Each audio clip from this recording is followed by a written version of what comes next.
അപ്പോൾ പൊതുമേഖലാ സ്ഥാപനമായ ചേർത്തല ഓട്ടോകാസ്റ്റ് കേട്ടിട്ടുണ്ടല്ലോ. ഈ ഓട്ടോകാസ്റ്റിലും സർക്കാർ സോളാർ പ്ലാന്റ് സ്ഥാപിച്ചു. എന്നിട്ടെന്തായി? 2 മെഗാവാട്ടിന്റെ പദ്ധതി ഇപ്പോൾ വെറുതെ കിടക്കുകയാണ്. സ്വാഭാവികം. കുറച്ച് ജോലികൾ കൂടി പൂർത്തിയാക്കാനുള്ളത് കൊണ്ടാണ് ഉൽപ്പാദനം ആരംഭിക്കാത്തത് എന്നാണ് ഓട്ടോകാസ്റ്റ് മാനേജ്മെന്റിന്റെ വിശദീകരണം.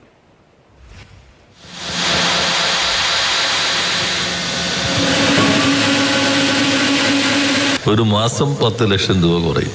അതോടുകൂടി ഉൽപാദന ചെലവ് കുറയും. കുറെ കൂടി വിപണിയിൽ നമുക്ക് മത്സര സജ്ജമാകാൻ കഴിയുമെന്നതാണ് ഒരു ഗുണം. 10 കോടി രൂപ മുടക്കി ചേർത്തല ഓട്ടോകാസ്റ്റിൽ സോളാർ പ്ലാന്റ് സ്ഥാപിച്ചിട്ട് മാസം 2 ആകുന്നു. പക്ഷേ ഇതുവരെ ഇവിടെ നിന്നുള്ള ഒരു യൂണിറ്റ് വൈദ്യുതി പോലും ആർക്കും ഉപയോഗിക്കാൻ പറ്റിയിട്ടില്ല. വൈദ്യുതി KSEBക്ക് നൽകിക്കൂടെ? അതായത് ഓട്ടോകാസ്റ്റിൻ്റെ ഭൂമിയിൽ നിന്ന് ഉൽപ്പാദിപ്പിക്കപ്പെടുന്ന ഈ വൈദ്യുതി KSEBക്ക് എടുക്കണമെങ്കിൽ KSEBയുടെ റെഗുലേറ്ററി കമ്മീഷൻ്റെ അംഗീകാരം നേടേണ്ടതുണ്ട്. അതിന് നിലവിൽ അവരുടെ വൈദ്യുതി വകുപ്പിൻ്റെ റെഗുലേറ്ററി കമ്മീഷൻ്റെ അംഗീകാരം കിട്ടിയിട്ടുള്ളത് 1 മെഗാവാട്ട് പ്ലാന്റിൽ നിന്ന് വൈദ്യുതി എടുക്കുക എന്നുള്ളതാണ്. നമ്മുടെ നിലവിൽ 2 മെഗാവാട്ട് ആയതുകൊണ്ട് അതിന് സെപ്പറേറ്റ് ഒരു അംഗീകാരം കൂടെ കിട്ടിയെങ്കിൽ മാത്രമേ നമുക്കത് മുന്നോട്ട് കൊണ്ടുപോകാൻ സാധിക്കുകയുള്ളൂ.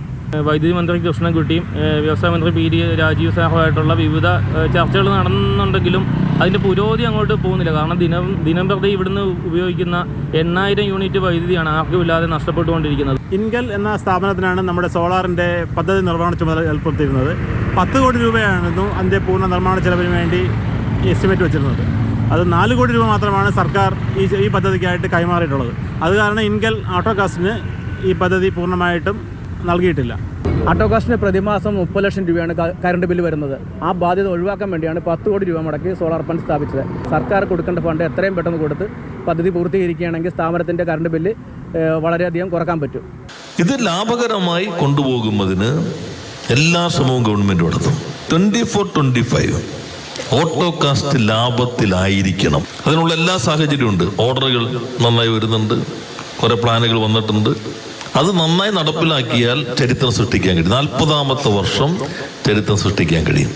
സാമ്പത്തിക പ്രതിസന്ധി കാരണം ഓട്ടോകാസ്റ്റിലെ ജീവനക്കാർക്ക് ശമ്പളം മുടങ്ങിയിട്ട് 3 മാസം കഴിഞ്ഞു. സോളാർ പ്ലാന്റ് മര്യാദയ്ക്ക് പ്രവർത്തിപ്പിച്ചാൽ പ്രതിവർഷം 1.5 കോടിയോളം രൂപ ലാഭിക്കാനാകും.